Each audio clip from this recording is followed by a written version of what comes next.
오늘 말씀은 출애굽기 28장 2절에서 4절 말씀입니다. 오늘 주신 하나님 말씀은 우리 같이 한 목소리로 합독하겠습니다. 하나, 둘, 셋.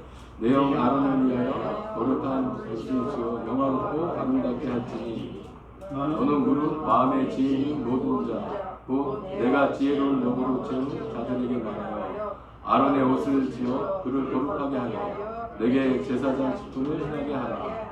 그들이 지을 옷은 이러하니 곧 흠pe와 에봇과 겉옷과 방고 소속과 방울과 띠라. 그들이 내 형 아론과 그 아들들을 위하여 거룩한 옷을 지어 아론이 내게 제사장 직분을 행하게 하라. 아멘.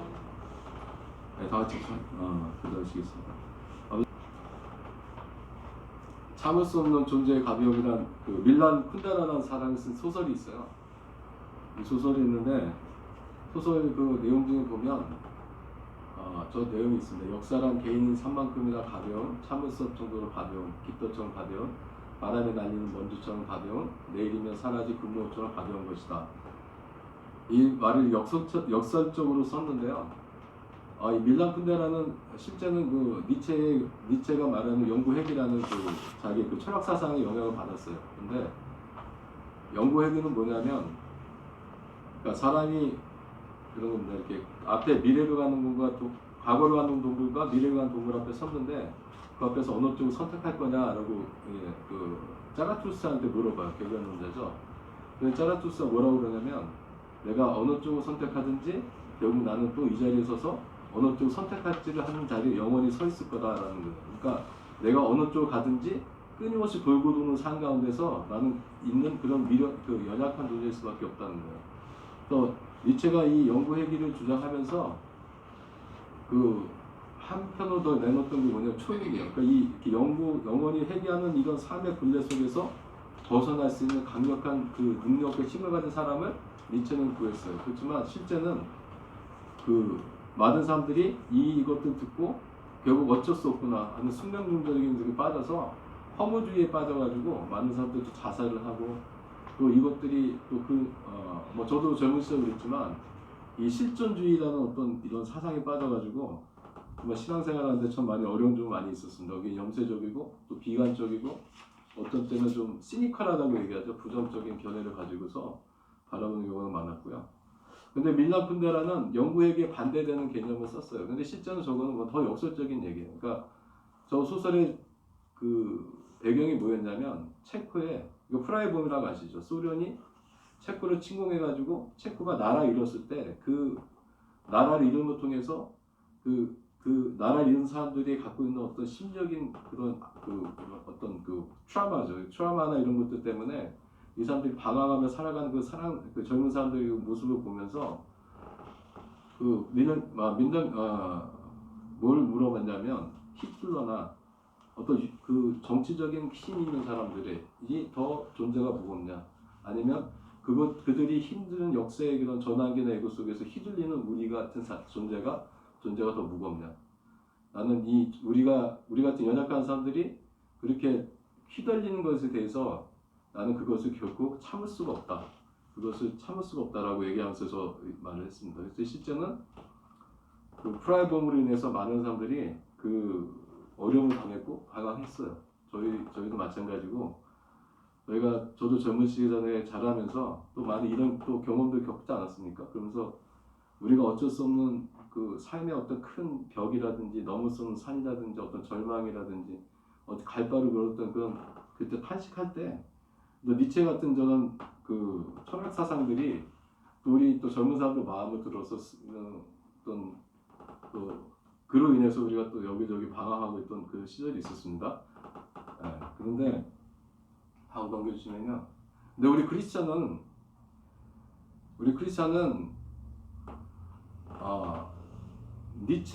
니체가 갖고 있는 저런 영구 회개의 그런 역사관이나 세계관을 갖고 있지 않아요. 인생관을 갖고 있지 않아요. 저희는 예수 그리스도의 은혜로 말미암아서 그 십자가 은혜로 말미암아서 영원히 회개할 수밖에 없이 그 나약한 존재로 살아가는 존재가 아니라 결국 예수 그리스도 은혜로 이것을 극복하는 존재. 그래서 존귀하고 세상에 감당할 수 있는 그런 무거운 존재로서 우리를 하나님 만들어 주셨어요. 근데 그렇게 어떤 무거움의 그 존재로서 서기 위해서 우리에게 거룩한 제사장의 옷을 입어야 되는 일이 필요한 거예요. 저희가 구원의 옷과 거룩한 제사장의 옷을 입음을 통해서 하나님의 영광의 무거운 가운데 들어갔을 때 결국 그 세상이 말하는 좀 무기력하고 험한 그 사상의 철학 속에서 어떤 그런 그 속에서 우리가 벗어나서 우리가 나가 살아갈 수 있는 거예요. 제가 이 말씀 중에 지난주에 우연히 듣게 된 게 옛날 온누리 교회 그 하영주 목사님 그 간증이에요. 이 하영주 목사님이 마시면은 젊어서부터 뭐 폐도 안 좋고 간도 안 좋고 그래서 군대도 의과서 제대하고 막 여러 가지 학교도 제대로 못 다니고 그러면서 또 간암을 좀 몇 번 하고 투석까지 하고 하면서 했을 때 이분이 간증한 게 있어요. 내가 이렇게 몸이 아픈데 하나님 이 아픈 몸을 갖고서 나한테 놀라운 내가 상상도 못하는 비전을 주시고 비전을 따라서 그 온누리 교회에 그 부흥을 일으켰다는 거죠. 그 제가 이 말씀 드리는 건 뭐냐면 결국 우리가 나약한 존재로서 사람의 힘과 능력이 아니라 결국 하나님의 거룩한 영광 가운데 임할 때 우리의 존재가 새로운 피조물로서 우리가 새롭게 일어나는 겁니다. 그래서 고린도후서 5장 17절 보면 너무 잘하는 말씀이죠. 그런 주 누구든지 그리스도 안에 있으면 새로운 피조물이라 이전 것은 지나갔으니 보라 새 것이 되었도다. 아멘. 예, 우리가 새로운 피조물이 될 수 있는 이유는 결국 예수 그리스도를 통해서 하나님의 영광의 그 무거움이 영광이 카보드란 말이 무겁다는 뜻이거든요. 영광의 무거운 가운데 우리가 있을 때 결국 우리가 새로운 존재가 되는 겁니다. 언약궤 위에 언약궤 그 금으로 싼 것뿐만 아니라 그 위에 속죄소가 임했을 때 하나님의 영광이 임하며 하나님과 연합하는 그 자리가 섰은 존재로서 우리는 그 세상의 어떤 존재보다 위대하고 강한 존재고 위대한 존재입니다. 아멘. 외도서 전서 2장 9절을 보면요. 그러나 너희는 택하신 족속이요 왕같은 제사장들이여 거룩한 나라요 그의 소유관 된 백성이니.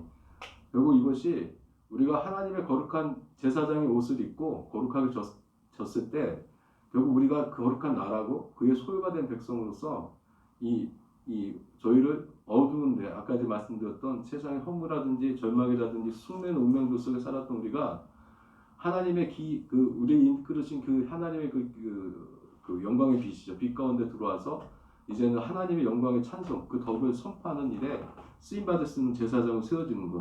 그것이 우리가 오늘 제가 오늘 본문 말씀 통해서 여러분 전하고 싶은 내용입니다. 이것을 한번 다시 한번 잘 살펴보겠습니다. 베드로전서 2장 3절 5절을 보면요. 조금 전에 본 말씀은 결론적인 거고 이것은 그 앞에 이 서술적인 거예요. 그래서 3절을 보니까 인자하심을 맛보았으면 그리하라. 그러니까 우리가 주의 예수 그리스도의 그 인자하심을 그 어떤 것들을 맛보고 체험했으면 우리가 그리하라는데 그리하라는 건 뭐냐면 결국 예수 그리스도께서 택하시고 보배로 산돌 되신 것처럼 우리도 거룩한 산돌 되고 신령한 집을 짓고 거룩한 제사장 되라는 겁니다. 그리고 제사장을 옷을 입으라는 것은 우리가 선택적으로 할 수 있는 것들이 아니라 베드로 사도는 너희가 예수 그리스도 알고 맛보았고 그의 능력과 모든 것을 보았다면 그 능력에 따라서 보배로 산들 신령한 집은 제사장으로서 삶을 살라는 겁니다. 제사장 삶의 살기를 구하고 거기서 나가도록 힘써야 된다는 겁니다. 그래서 다음 장 보시면 제가 좀 온라인상에 우리가 거룩한 제사장의 옷을 갖고 있는 사진하고 옆에 이제 설명하는 것들이 있습니다. 근데 제가 이 사진을 보여준 이유는 뭐냐면 이 거룩한 제사장들이 입은 이 옷들 머리 관부터 앞에 있는 금패 끈이라든지 에봇 그다음에 여기 앞에 있는 흉패 견장 허마도 보석 엿보석 그다음에 속옷 밑에 종 여러 가지 그 모든 것들이 다 예표하는 것은 예수 그리스도입니다. 예수 그리스도입니다. 그래서 우리가 생각해야 될 건 뭐냐면 이것을 봄을 통해서 우리가 예수 그리스도의 온전한 형상과 충만한 그 장성하신 분량에 이르고 그 충만한 영광 가운데 이르도록 우리가 힘쓰라고 바울 사도가 우리에게 권면한 것처럼 우리의 삶의 목표도 신앙의 목표도 결국은 그 충만한 가운데 들어서 결국 예수 그리스도께서 우리에게 부탁하신 사명과 이것들을 감당하는 거예요. 다음 넘겨주십시오. 그래서 히브리서 7장 20절을 보면요. 그리로 앞서가신 예수 그리스도가 먼저 앞서가셨는데 누구 가셨냐면 멜기세덱 반차였다 영원한 대제사장이 되었다는 겁니다. 결국은 우리가 거룩한 제사장의 옷을 입고 그것을 추구해야 될 이유 중에 하나는 예수님께서 먼저 가셔서 영원의 대제사장 반에 쓰셨다는 거예요. 그래서 지금 하나님 우편 보좌 앞에서 우리들 구원을 위해서 중보하시고 우리를 위해서 날마다 중보하시고 그 일을 감당하고 계시는 겁니다. 그에 따라서 우리가 그 신령한 집의 거룩한 제사장 자로서 우리가 마땅히 되는 겁니다. 그래서 거룩한 옷을 입는다는 것은 그냥 어떤 옷을 입고 어떤 권위나 어떤 그 가운데 권세 가운데 들어가는 것이 아니라 그 옷을 입음을 통해서 하나님의 아름답고 그런 것들을 밝히고 또한 우리에게 맡기신 사역, 우리가 감당해야 될 사역을 다 감당하는 겁니다. 제사장들이 입는 그 거룩한 옷은요, 실제 무게 재면 한 20kg 정도 된대요. 20kg 정도. 그러니까 옷을 한번 다 입고 이게 차고 이렇게 다면 20kg 됩니다. 20kg로 되는 것을 달고서 그다음에 밑에 종을 달았지 않습니까? 그 종을 다니까 그 소리가 나야 되는데 그도 이렇게 움직일 때 굉장히 조심조심 움직이면서 그 모든 자기가 감당한 것들을 다 감당해야 돼요. 그 지성소에 들어가서 목숨을 걸고 이스라엘에서 그 죄를 대속하는 그 중보의 자리에 서야 되고 백성들이 바쳤던 모든 그 제물이나 그 희생 제물들을 어떻게 합니까? 그들이 받음으로 인해서 하나님이 그 죄책을 묻지 않으시고 다 기뻐 받으시게 되는 그 중보자, 그 가운데 서서 하나님과 사람 사이의 그 모든 일들을 감당하는 그 굉장한 그 승무를 감당하는 겁니다. 감당하신 일을 먼저 예수님께서 먼저 하셨고, 아까 베드로전서 2장의 3절에 말씀 것처럼 그것을 우리가 알았다면 우리가 그 길을 따라 제사장 되는 길을 찾고 그것에서 우리가 삶을 충성되게 드려야 되는 겁니다. 그래서 제가 보니까 그 앞에 그 제사장 옷에 대한 것들을 조금 몇 가지 살펴보고 그것들이 어떻게 예수님을 예표가 있고 어떤 것인지 우리가 좀 한번 살펴봤으면 좋겠습니다. 첫 번째는 에봇인데 에봇이고 이제 띠도 그렇지만 여기에 들어가는 실이 지금 하나 빠졌어요. 흰색 실 빠져서 5가지. 금실, 청색실, 자색실, 홍색실, 흰실, 대실이죠. 그래서 이 각각마다 의미가 있는데 첫 번째 금실은요. 어떤 거냐면 이 성막에 보면 성소와 지성소에 들어가는 그 모든 기물은 금으로 싸든지 금으로만 돼 있어요. 기둥도 금으로 돼 있고 다 금으로 돼 있어요. 그래서 근데 특별히 어떤 게 있냐면 우리 언약궤 가운데 속죄소에 금이 이렇게 완전히 내려오지 않습니까? 그래서 금은 어떤 거냐면 그 하늘에서 오는 신령한 어떤 존재, 신성으로서 한 예수 그리스도를 예표하는 겁니다. 그러니까 그 옷 가운데 금실을 놓고 그다음에 청색실은 중보자 겸손과 사랑과 자비하심인데 출애굽기 24장 10절을 보면요. 어떤 소리가 있냐면 그 70인의 그 모세와 아론과 70인의 그 장로들이 하나님 앞에서 먹고 마시는 일이 있어요. 그들이 봤을 때 이스라엘 하나님을 보니 그 발 아래는 천국을 편듯하고 하늘같이 청명하더라라는 거예요. 근데 여기서 그 청옥은 이제 많은 그 청색을 얘기하는데 그 하나님의 발 아래 편듯한 거래요. 편든 거. 발 아래 편듯해 있고 자기가 보니까 청명한 하늘 같다는 거예요. 그러니까 사람이 서서 있을 때 하나님과 중간 사이에 있는 그 예수님의 하나님 앞에 하나씩 그 순종하고 겸손하면서 사람을 향해서 그 맑은 청명한 순결하고 정결함으로 사람들 덮으셨던 분이 예수님이라는 거죠. 그 청색이 의미하는 거예요. 근데 여기서 11절 보니까 더 중요한 얘기가 있어요. 하나님이 그렇게 했는데 하나님이 이스라엘 자손들의 존귀한 자들에게 손을 대지 아니하셨고 그들은 하나님을 뵙고 먹고 마셨더라. 그러니까 원래 하나님 보면 죽지 않습니까? 사람은 죄가 많기 때문에. 근데 이 말씀을 제가 살펴봤는데 존귀하다는 뜻을 제가 찾아봤더니 아차이 나오면 결합하다라는 뜻이 있어요. 그러니까 존귀한 사람인데 결합한 사람이 선택받은 사람이. 근데 우리가 어떻게 하나님과 결합했으냐 오직 예수 그리스도밖에 없어요. 그러니까 앞에 제가 말씀드린 것처럼 중보되신 예수 그리스도 인해서 그들이 섰기 때문에 하나님의 기쁨이 되었고 하나님 안에서 먹고 마셨다는 거예요. 아무렇지도 않게. 이게 결국은 저희가 얘기한 거 이거는 지금 뭐 아시지만은 성막이 세워지기 전에 그 모세 아론을 통해서 보여준 거예요. 이것은 하나님께서 결국은 예수 그리스도의 구속을 통해서 우리가 하나님과 연합하고 결합함을 통해서 온전히 그와 함께 거하는 그 삶, 그 천국의 어떤 보좌의 삶과 그것들을 예표하셨다는 거죠. 다시 돌아갑시다. 그 다음에 자색실이 있는데요. 자색실은 예. 자색실은 뭐냐면 보라색입니다. 예, 이건 아니고요. 보라색인데 보라색은 아시지만 우리 고난 주간에 그 예수님의 그 고난을 의미하는 게 보라색이에요. 그렇죠? 그래서 보라색은 예수님이 이 땅 가운데 공생의 산 가운데 고난과 환난을 통해서 연단되어서 승리하시고 왕으로 쓰셨던 것을 의미하는 색깔이 보라색입니다. 그 자색이요. 그다음에 홍색실이 있는데 홍색실은 아시지만은 그 빨간색이란 거는 이제 그러니까 로마나 이쪽에서 왕을 상징해요. 그래서 예수님이 십자가 못 박혔을 때 로마 병정들이 그런 그 붉은색 옷을 입혀가지고 어떻게 네가 예수님 왕이냐고 희롱하듯이 이제 그걸 했지만 실제는 예수님이 그 홍색 옷을 입으심을 통해서 피로 죄를 대속한다는 의미를 그렇게 나타나게 됐던 거죠. 근데 제가 하나 이제 이번에 연구를 하면서 저도 이제 배운 건데 홍색시 염려 재료가 염지벌레라는 저런 진드기 같은 그 벌레인데 저 벌레가 그 선인장의 식물을 갉아먹고 자라다가 그 안에 200에서 250개 정도 유충이 자라요.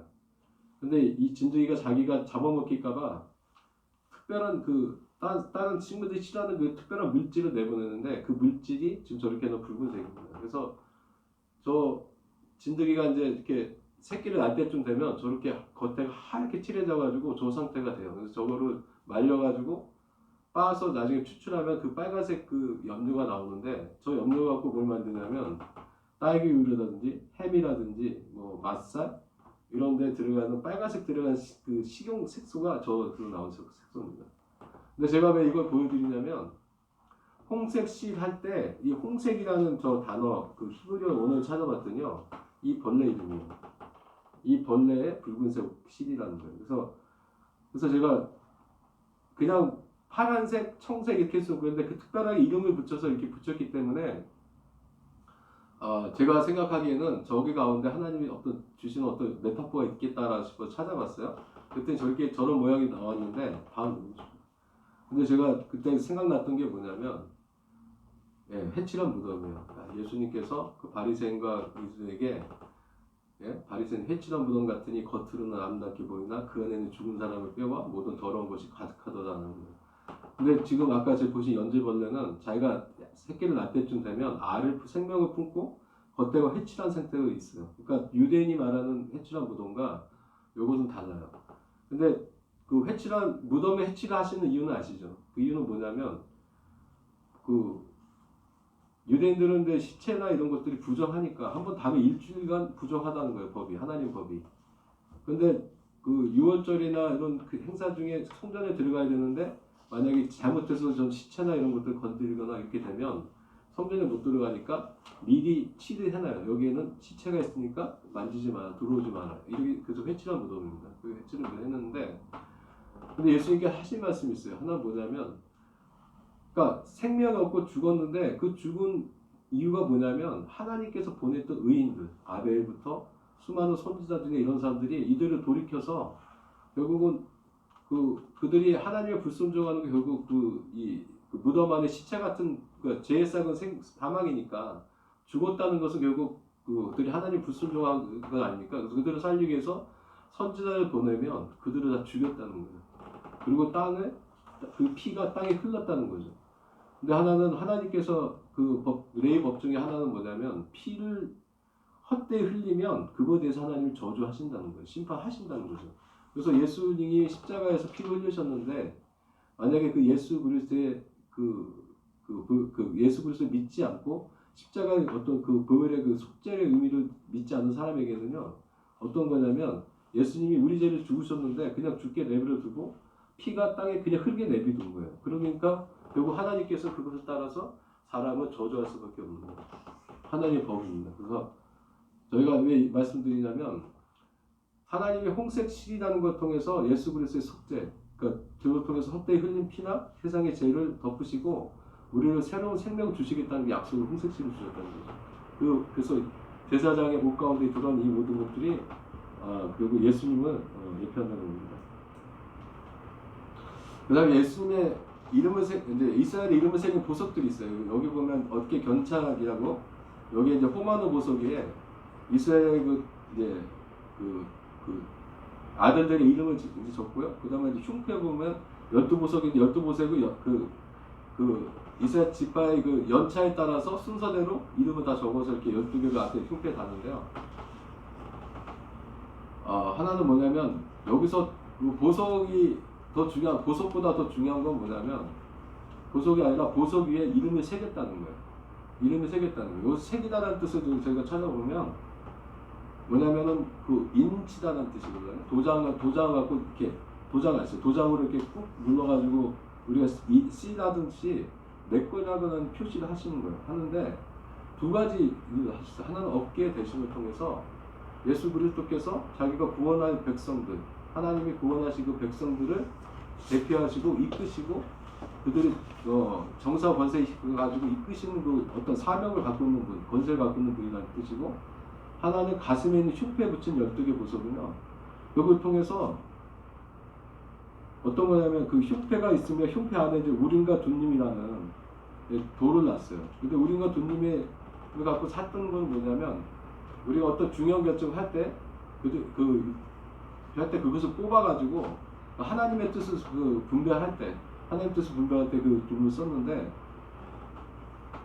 우림의 뜻은 우르라는 그 빛들이라는 그 뜻에 있는 그것과 그다음에 둔림이라는 그 완전이라는 뜻의 그 단어 두 단어에서 그거 왔어요. 그래서 근데 중요한 건 뭐냐면 우림은 그 히브리 알파벳의 첫 글자고요. 둔림은 히브리 알파벳 마지막 글자로 시작하는 거예요. 그래서 이게 처음과 끝을 상징하는 겁니다. 그러니까 빛으로, 그러니까 저희가 창세기 1장에 보면 빛이 있음으로 인해서 창조의 모든 것이 시작된 것처럼 빛으로 시작해서 마지막에 완성이 되는데 처음과 끝을 완성하신 분이 예수 그리스도라는 거죠. 그러니까 요한복음 1장에 보면 모든 만물이 그로 말미암아 지어졌고 또 그가 빛으로 왔을 때라고 왔지 않습니까? 그러니까 결국 예수님께서 빛으로 이 땅에 오셔서 그를 통해서 그 백성, 그 구원할 백성 구원하시고 마지막에 심판주로서 모든 것을 완성하시는 분이라는 것을 그 흉패하는 우림과 둔림이 예표합니다. 예표하고, 근데 중요한 거는 뭐냐면 그것을 제사장의 가슴에 붙였다는 거예요. 가슴에 붙였는데 중요한 건 보세요. 자기 12개 보석을 가지고 자기 가슴을 의로 자기 가슴에 그걸 붙임을 통해서 붙이고 우림과 둔림을 줬다는 것은 예수님께서 그 자기가 택하신 백성들을 구원하시고 기억하고 구원하시겠다는 그 하나님의 의를 분명히 말씀하십니다. 의로 나타나는 겁니다. 그래서 아가서 8장 6절에 보면요, 너는 나를 도장같이 마음에 품고 도장같이 파려더라. 사랑은 죽음같이 강하고 질투는 술같이 잔인하며 불길같이 일어나니 그 기세가 여호와 불과 같으니라. 그 보석에 이게 새기는 것이 난 단어하고 여기서 말하는 도장과 인이라는 단어가 같은 단어예요. 그러니까 우리가 하나님의 사랑을 팔과 그 가슴 가운데 새기듯이 그 사랑을 새겼다는 거예요. 하나님도 먼저 새기셨고, 그래서 우리 구원하게 하시고 작정하신 백성들을 결국 놓지 않으시고 구원하시겠다는 뜻이고요. 그를 통해서 또한 우리 그 사랑을 받은 저희들이 또 그 사랑 하나님의 그 뜻에 따라 순종해서 하나님의 선택과 심판에 그 선택해서 순종해 나가야 된다는 겁니다. 그래서 다음.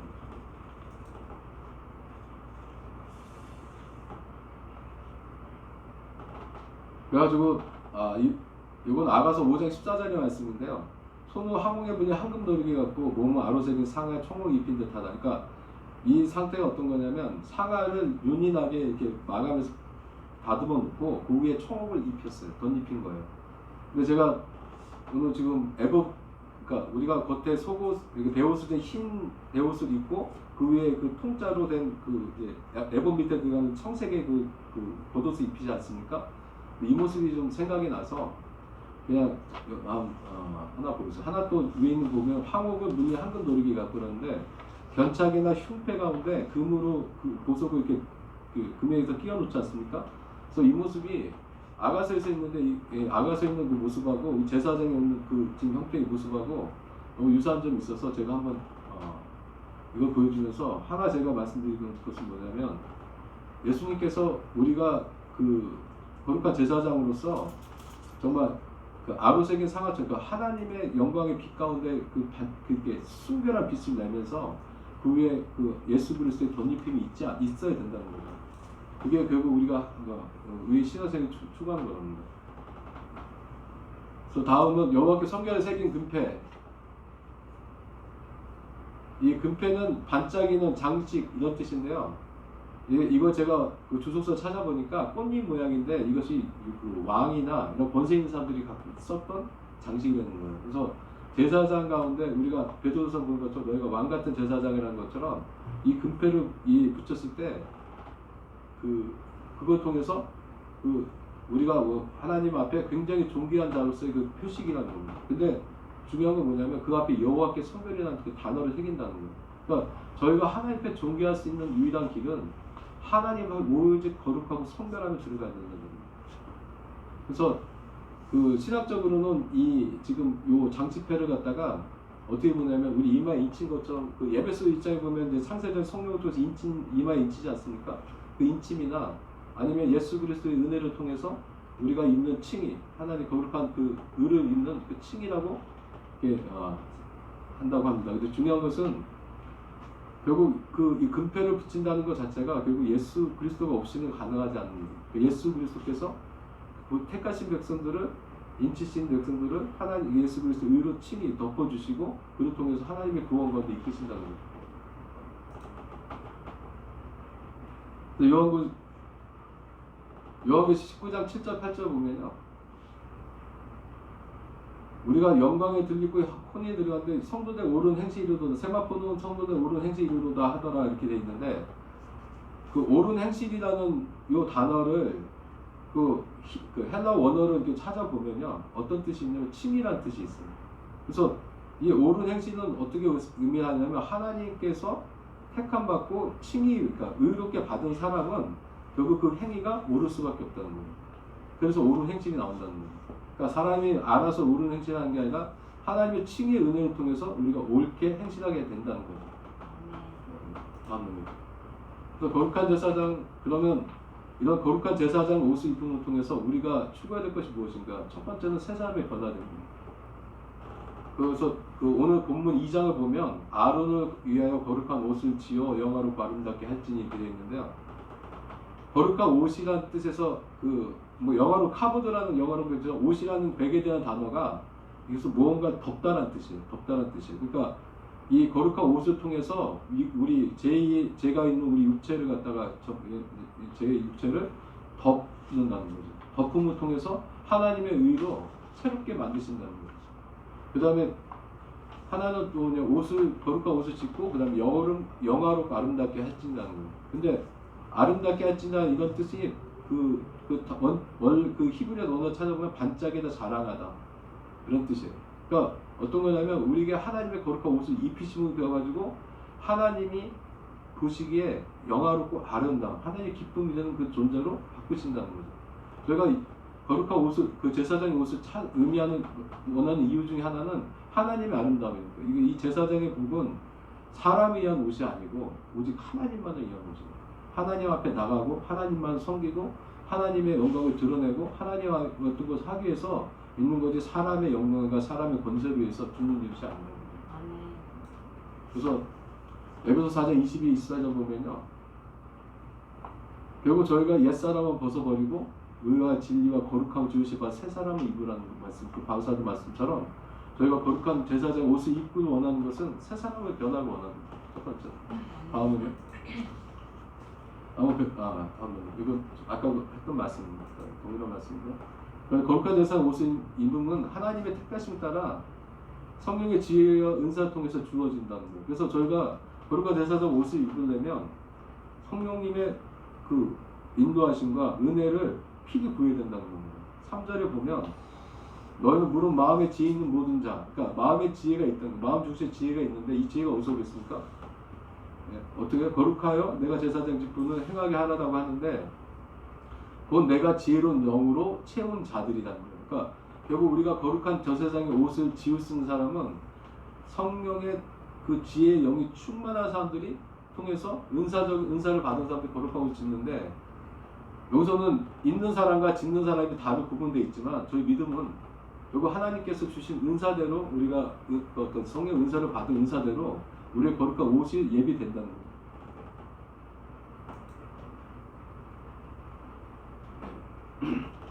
에베소 8장 2장 8절을 보면 우리의 구원은 뭐죠? 하나님의 선물이고 은사도 하나님의 선물이고 그러니까 이 모든 것은 선물로서 주어졌기 때문에 우리의 거룩한 제사장 옷도 결국은 우리에게 보혜사 약속의 보혜사 성령을 주심을 통해서 그 충만함의 지혜를 따라 우리가 그 옷을 짓고 그 옷을 입는 그 은혜의 선물 가운데 들어간다는 거예요. 그다음에 하나는 거룩한 제사 옷을 입었다라는 상태는 뭐냐면 결국 경건의 능력이 나타나는 때라는 거죠. 결국 어떤 거냐면 그 아론과 같은 그 사람이 에스겔서 보면 어떻게 하나님 어떻게 말씀하시냐면 제사장이 하나님 일을 끝나고 성전 밖으로 나올 때는 그 옷을 벗고 사람의 옷을 입고 나오는 평상복 입고 나오라는 거예요. 그러니까 그 무슨 말씀이냐면 결국 우리가 그 하나님의 옷을 입혀 주시는데 이 옷을 입혀 주시는 것은 그러니까 사람들에게 보이려는 옷이 아니라 결국 하나님 앞에 온전히 서는 거거든요. 그러니까 그러기 위해서는 우리가 그런 하나님의 온전한 그 쓰기 위해서 있는 경건에 들어가야 되는데 그 경건이 누구냐면 경건의 영어가 가드니스예요. 그러니까 가드니스, 그러니까 신을 닮은 이런 뜻이에요. 하나님을 닮은 예수님을 닮은 이런 뜻입니다. 그러니까 우리가 경건의 능력이 나타난다는 것은 결국 우리가 거룩한 제사장의 옷을 입는다는 것은 아까 말씀드린 것처럼 그 모든 것이 예수 그리스도 예배하니까 우리가 예수 그리스도 온전히 닮을 때 그 장사한 형상을 온전히 닮을 때 우리가 온전한 경건에 들어가고 경건을 나타내고 경건을 통해서 하나님의 그 경건의 능력이 나타난다는 거예요. 그래서 우리 에베소 4장 14절 말씀처럼 중요한 것은 우리가 장성한 그 분량에 충만할 때까지 우리가 잘하도록 우리가 믿는 것과 모든 것들을 통해서 장성한 분량에 충만에 이루는 것을 소명하고 그것을 나가는데 이것이 경건의 훈련이고 이를 통해서 우리가 이런 경건을 통해서 하나님의 능력과 영광이 나타나는 거예요. 아마 거룩한 제사장 오는 것은 전신갑주를 무장하는 것이다. 우리가 오늘 보시면은 이 제사장들이 입던 옷하고 에베소서 6장 13절에 나오는 전신갑주하고 제가 잠깐 비교해봤어요. 근데 말은 다르지만 실제는 제가 바울 사도는 이 구약의 그 모든 법에 능통했던 그 바울 사도가 그 말을 로마의 군병의 또 갑옷으로 비교해서 그 말을 바꿨지만 그 모토는 저희 거룩한 제사장 옷에 있다는 거예요. 만약에 구원의 거룩한 관음 같은 경우에도 저희가 생각해보면 구원의 투구하고 비교해보면요. 결국 우리가 구원의 투구라는 것은 저희가 구원의 투구, 그러니까 구원을 확실히 유지할 수 있는 가장 좋은 방법은 뭐죠? 결국 하나님 앞에 거룩함을 유지하는 거예요. 하나님 앞에 그 거룩을 유지하고 하나님의 정결을 유지하는 사람이 단장한 신부와 같이 하나님의 그 마지막 때에 하나님의 신부의 잔치에 들어가는 것처럼 저희가 이 거룩한 제사장 옷을 입음을 통해서 그 하나님의 그 능력, 경건의 능력이 나타나 그 능력을 통해서 이 땅에 있는 사탄과 어떤 이 땅의 그 공조 권세자분들의 것들을 해치고 대항에서 싸워서 쓰기 위해서 저희를 쓰셨다는 거죠. 마지막으로는 제사장 옷을 입는 것은 우리 그리스도의 몸된 교회의 연합입니다. 결국 우리가 거룩한 제사장으로 각 사람이 되었을 때 각 사람마다 결국 서로가 서로를 중보하고 서로가 서로 연합을 통해서 온전한 예수 그리스도 온전 몸을 이루고 거룩한 예수 그리스도의 완전한 몸을 이룬다는 거죠. 오늘 그를 통해서 마지막 결론은 우리가 거룩한 제사장을 왜 입느냐 그러면 계속 논의 제가 말씀드리지만 사람 위해서 입는 게 아니에요. 이거 저희가 신앙생활하면서 많은 문제들이 뭐냐면 성경의 지식이라든지 지혜라든지 은사라든지 어떤 것들이 어떤 때는 나를 높이고 나를 드러내고 나의 어떤 것들과 나의 어떤 것들로 이렇게 우리가 잘못 생각하고 또 그렇게 또 착각하면서 또 이렇게 또 살아갈 수 이게 할 수 있는 것도 저희 존재라는 거죠. 근데 우리가 말씀드리면 우리가 말씀을 보는 것들, 기도하는 것들, 예배드리는 것들, 하나님의 일을 성하는 것들, 복음 전하는 것들이 결국 나의 어떤 영광과 이웃이 아니라 결국 하나님 나라 의와 영광을 위해서 우리가 쓰인 것이기 때문에 우리가 거룩한 제사장 옷을 입어야 되는 이유도 하나님의 영광을 위해서고 우리가 또 구하면서 나가야 될 것도 그거 하나의 영광이 위해서는 겁니다. 아멘. 우리가 거룩한 제사장 옷을 입고 정말 거룩한 하나님의 정말 그 단장한 신부로 또 충성된 군대로 정말 뒤를 돌아보지 않고 영광하신 하나님 나라 영광을 위해서 그 달리는 자와 같이 그 경쟁을 하고 끝까지 달려나가는 그 안에서 승리하고 승리의 명령을 받으시는 되기를 정말 예수님으로 축복합니다.